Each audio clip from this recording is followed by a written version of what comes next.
నిన్ను వెరిగిన దేవుడు, నువ్వు చూస్తున్నటువంటి దేవుడు యేసయ్యా. నేను ఏం చేస్తున్నానో, ఏం మాట్లాడుతున్నానో నువ్వు ఆకాశంలో నుంచి వంగి తొంగి చూస్తున్నావు యేసయ్యా అని. ప్రభువా, నేను ఎవ్వరికీ భయపడవలసిన అవసరం లేదు. ఎంతమంది ఎన్ని మాట్లాడుకున్నా నా గురి నువ్వే. ఆ గురి వద్దకు నేను, మరి గమ్యం వద్దకు నేను పరిగెత్తేటువంటి దానిగా ఉండాలి యేసయ్యా అని నేను దేవుని యొక్క సర్వ సమృద్ధి కోసం, ఆ జీవం కోసం ఎదురు చూచేదానిగా ఉండబట్టి, మరి ఒకప్పుడు మా ఇంట్లో మా చిన్నబాబు అంటాడండి, మేమంతా ఏమి చేయాలి, ఎలా చేయాలి, మరి ఎట్లా కట్టాలి అనుకుంటాం, నువ్వైతే ఎవరికి ఎప్పుడు ఏం సహాయం చేయాలి, ఎప్పుడు ఎవరికి ఏం పెట్టాలి అని ఆలోచన చేసి ఉంటావు. ఎప్పుడు ఎవరికి ఏమన్నా పెట్టాలి, ఏం పెట్టాలి, ఎవరికి ఏమి ఇవ్వాలి అని ఆలోచనతో ఉంటావు, ఎవరికేం సహాయం చేయాలి అని ఆలోచనతో ఉంటాను. కానీ అండి, నేను డబ్బు దాచుకోలేకపోయాను, డబ్బుని నేను ప్రేమించలేకపోయాను. దానికంటే ఎక్కువగా దేవుని యొక్క సర్వ సమృద్ధి ఇచ్చి జీవాన్ని ఇచ్చేటువంటి యేసయ్యని ప్రేమించాలి. యేసయ్య నా జీవితంలో ఉండాలి.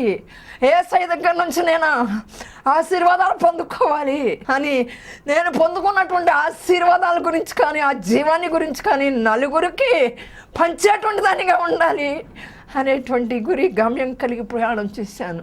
తినడానికి లేని రోజులు, కట్టుకోవడానికి బట్టలు లేని రోజులు, మరి ఉన్న ఇల్లు అద్దె కట్టడానికి డబ్బులు లేని రోజులు, మరి తర్వాత మరి చాలా చాలా ఇబ్బందికరమైన పరిస్థితుల్లో ఎవరో వచ్చి ఆదుకోలేదండి. ఒక్కరు కూడా వచ్చి ఆదుకోలే. అందరూ ఇంకా నిందించారు, అవమానాలు పాలు చేశారు, ఎగతాళి చేశారు, హేళన చేశారు, ఎద్దేవా చేశారు. అందరూ చేస్తారు, చేసేటువంటి వారుగానే ఉంటున్నారు. కానీ ఒక్కరు కూడా నన్ను ఎవరు కూడా ఆదుకోలే.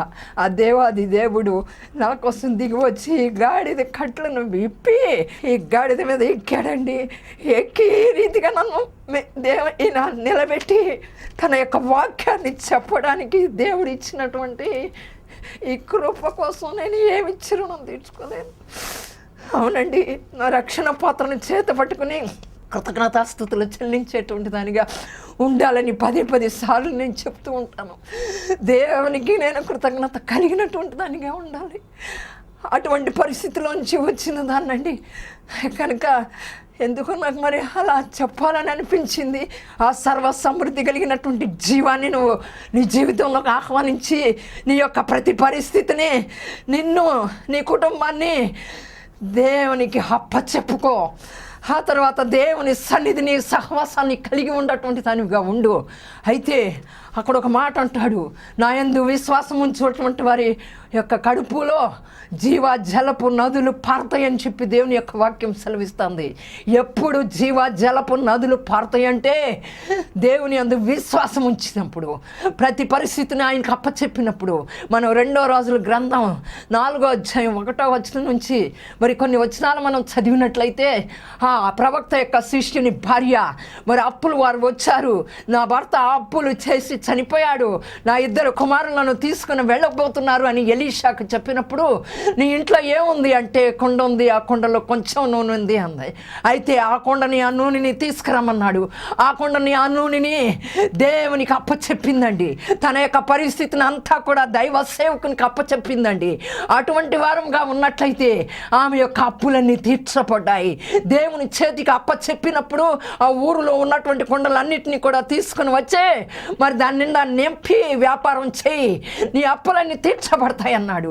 అయితే మన ప్రతి పరిస్థితిని కూడా మన సమృద్ధి జీవాన్ని ఇచ్చేటువంటి యేసయ్యకి చెప్పవలసినటువంటి వారంగా ఉంటున్నామండి. తరువాత మరి ఆ కొండ మీద ప్రసంగం చేసేటప్పుడు యేసయ్య మరి 5,000 మంది వచ్చినప్పుడు వారికి ఆహారం పెట్టడానికి ఏమీ లేవా అని ఫిలిప్పును అడిగాడండి. ఒక చిన్న బాలుడు ఎన్ని తెచ్చాడు? 5 రొట్టెలు 2 చిన్న చేపలు తీసుకొచ్చాడు. యేసయ్య వాటిని ఎత్తి మరి కృతజ్ఞతాస్తుతులు చెల్లించి ఇచ్చినప్పుడు అది 5,000 మందికి తృప్తిగా, కడుపు నిండా తృప్తిగా భుజించారు. భుజించిన తర్వాత 12 గంపలు ఇంటికి తీసుకువెళ్ళారు. ఆశీర్వాదం వచ్చిందండి. కనుక మన ప్రతి పరిస్థితిని కూడా ఆ సర్వ సమృద్ధి, ఆ జీవాన్ని ఇచ్చేటువంటి యేసయ్యకి మనం అప్పచెప్పుకునేటువంటి వరంగా ఉండాలి. నీ కుటుంబంలో నీ భర్త గురించి వేదన, నీ భర్తని యేసయ్యకి అప్పచెప్పు. నీ భార్య యొక్క జీవితాన్ని యేసయ్యకి యేసయ్యకి అప్పచెప్పు. నీ కుమారుడా, నీ కుమార్తె, నీ ఆర్థిక పరిస్థితులా, నీ అప్పుల బాధలా, లేకపోతే నీ అనారోగ్య పరిస్థితులా, ఇదిగో నీ చిత్తానికి అప్పచెప్తున్నాను నాయన అని దేవుని చిత్తానికి అప్పచెప్పేటువంటి వరంగా మనం ఉన్నట్లయితే ఈ పాత సంవత్సరంలో నువ్వు ఏం చేశావో, జీవాన్ని పొందావో, మరి సర్వ సమృద్ధిని పొందావో, సమృద్ధి జీవాన్ని ఇవ్వటానికి వచ్చినటువంటి యేసయ్యని ఎలా అనుభవించావో, కానీ ఈ పాత సంవత్సరంలో అనుభవించలేనటువంటి పరిస్థితులన్నింటినీ కూడా వదిలిపెట్టి నీవు క్రొత్త సంవత్సరంలోకి అడుగుతున్నావు. కాబట్టి నేను ఆ సమృద్ధి జీవాన్ని అనుభవించేటువంటి దానిగా, నా ప్రతి పరిస్థితిని నీ యొక్క పదాల ముందు పెట్టేటువంటి దానిగా, నేను నీతో సన్నిధి సహవాసాన్ని ఉంచుకునేటువంటి దానిగా చెయ్యేసయ్యా అని చెప్పి అడిగేటువంటి వరంగా ఉందామా? మరి అడిగేటువంటి వరంగా ఉందాం. ఎన్ని సంవత్సరాలండి మన జీవితంలోకి, ఎన్ని సంవత్సరాలు ఎదురు చూస్తున్నాడు యేసయ్య. ఇంకా వీరు నేను ఇచ్చేటువంటి సమృద్ధి జీవాన్ని పొందుకుంటారు అని యేసయ్య ఆశగా ఎదురు చూస్తూ ఉంటే, మనం ఆశగా లోకం యొక్క రెక్కల నీడల కిందకు పరుగులెత్తుతున్నాం. ఈ పరుగులు ఆపి ఒక్కసారి నిలబడి నిదానించి చూద్దాం. యేసయ్య వైపు చూద్దాం. సమృద్ధి జీవాన్ని ఇచ్చేటువంటి యేసయ్య వైపు మనం చూచేటువంటి వారంగా ఉండవలసినటువంటి వారంగా ఉంటున్నాం. అయితే మీరు తీర్మానం చేసుకోండి. ఒక్కసారి తలలు వంచండి, మరి కన్నులు మూసుకోండి, ప్రార్థన చేసుకుందాం. మమ్మల్ని మిక్కిలి ఘనముగా ప్రేమిస్తున్నప్పుడే ప్రియ పరలోకపు తండ్రి, పొంగి పొర్లే జీవితం కావాలి అంటే నీ సమృద్ధి జీవాన్ని, నువ్వు ఇచ్చేటువంటి జీవాన్ని మేము అనుభవించేటువంటి వారముగా ఉండాలి అంటే మా కుటుంబంలో ఉన్నాయి కానీ మా ప్రతి పరిస్థితిని నీ సన్నిధికి తెచ్చి నీ చిత్తానికి అప్పచెప్పి నీ చిత్తం చేసేటువంటి వారుగా ఉంచండి యేసయ్యా. మీకు స్తోత్రాలు చెల్లించుకుంటున్నాను.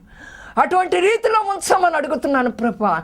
అయితే అనారోగ్యతలో ఉన్నటువంటి ప్రతి ఒక్కరి అనారోగ్యాన్ని యేసు అధికారం కలిగిన నామములో, యేసు కృప కలిగిన నామములో, యేసు స్వస్థత కలిగిన నామములో ప్రతి అనారోగ్యాన్ని విడిచిపెట్టి తమను ఆజ్ఞాపిస్తున్నాం. In the name of Jesus, in the blood of Jesus, love sharas in the kandara varandara shandara rikamamara shandara. అలాగేనైనా యేసు నామములో ప్రతి ఒక్కరి అప్పుల బాధ నుంచి విడిపించండి. యేసు నామములో ప్రతి ఆర్థిక పరిస్థితి నుంచి విడిపించండి యేసయ్యా. యేసు నామములో ప్రతి ఒక్కరూ కూడా ప్రభువా నీ జీవాన్ని, సమృద్ధి జీవాన్ని పొందుకొని పొంగి పొర్లే జీవితాన్ని క్రొత్త సంవత్సరంలో చేసేటువంటి వారుగా ఉంచండి. యేసు నామములో వివాహములు కానటువంటి వారికి వివాహాలు జరిగించండి. ఉద్యోగాలు లేనటువంటి వారికి యేసు నామములో ఉద్యోగాలు ఇప్పించండి యేసయ్యా. మీకు స్తోత్రాలు. యేసు నామములో అడిగి పొందుకుంటున్నాము తండ్రి, ఆమేన్. అందరికీ నూతన సంవత్సర శుభాకాంక్షలు. యేసు నామములో మీ అందరికీ నా వందనాలు.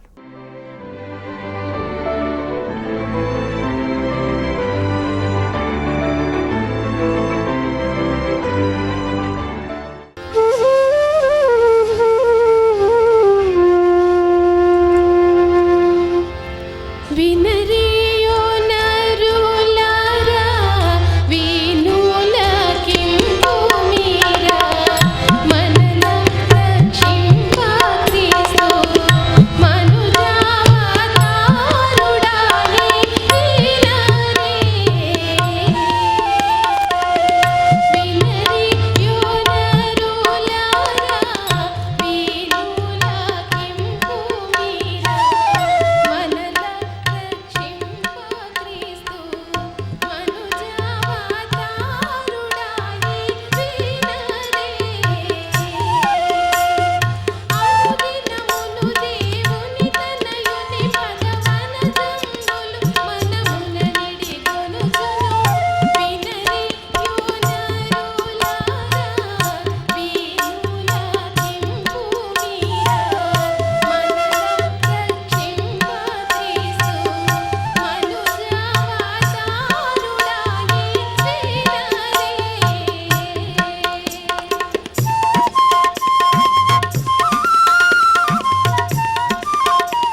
దైవ సేవకులకు, సంఘాలకు శుభవార్త.